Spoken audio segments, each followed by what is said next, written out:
Tangu zamani shetani hajawahi kuwa mkweli hata mara moja. Je, wajua uongo wa shetani haujaanza leo? Alianza tangu kule mbinguni, pia akaenda hadi pale Edeni. Kati ya watu wawili, Adamu na Hawa, shetani alijipenyeza katikati na akaja na hoja moja. Mungu kabla ya Adamu na Hawa kuanguka dhambini aliwapatia maelekezo ya namna watakavyoishi katika ile bustani ya Eden. Nayo ni maelekezo mazuri tu na yafaa sana.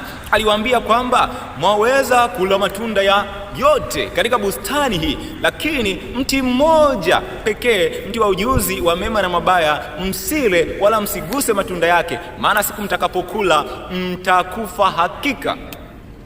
Nini unajua kilifata? Siku moja Hawa akiwa katika kutembea akiwa amemwacha Adamu mbali, maana moja pia ya sharti ambalo Mungu alilitoa kwao hawa watu wawili, Adamu na Hawa, aliwaambia kwamba kamwe wasitembee kwa kutengana, maana shetani angewajaribu kwa wepesi sana na wangeanguka dhambini. Lakini hilo jambo kwao halikuonekana kuwa na uzito sana, kwa sababu waliamini kwamba wangemshinda shetani, kwa sababu pindi tu anapokuja wangetambua kwamba huyu ni shetani, kwa sababu hawakuwahi hata siku moja kumuona shetani afananaje. Na wao pia viumbe vyote vya mwituni pale ama katika ile bustani ya Eden wanavifahamu. Hivyo walifikiri kwamba shetani siku akija watamuona, kwa sababu watakuwa na sura tofauti na viumbe walivyovizoea.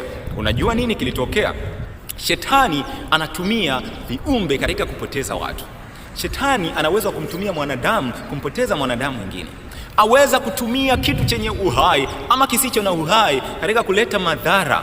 Shetani aliamua kumtumia kiumbe mwelevu sana katika kipindi kile. Nyoka alikuwa ni mmoja ya viumbe ambao wana uweledi sana katika bustani ya Eden. Hivyo shetani akaamua kuingia ndani yake.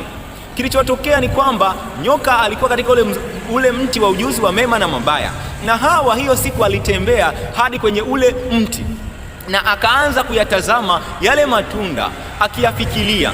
Ndipo aliposikia sauti ikimzungumza naye. Ghafla akakutuka kugundua kwamba ni nyoka alikuwa akizungumza. Hawa alishangazwa sana na lile jambo, maana hata siku moja katika ile bustani nyoka hakuwahi kutoa lugha ya kuzungumza. Hivyo akashangazwa na lile jambo la ajabu, akajiuliza imewezekanaje hili kutukia?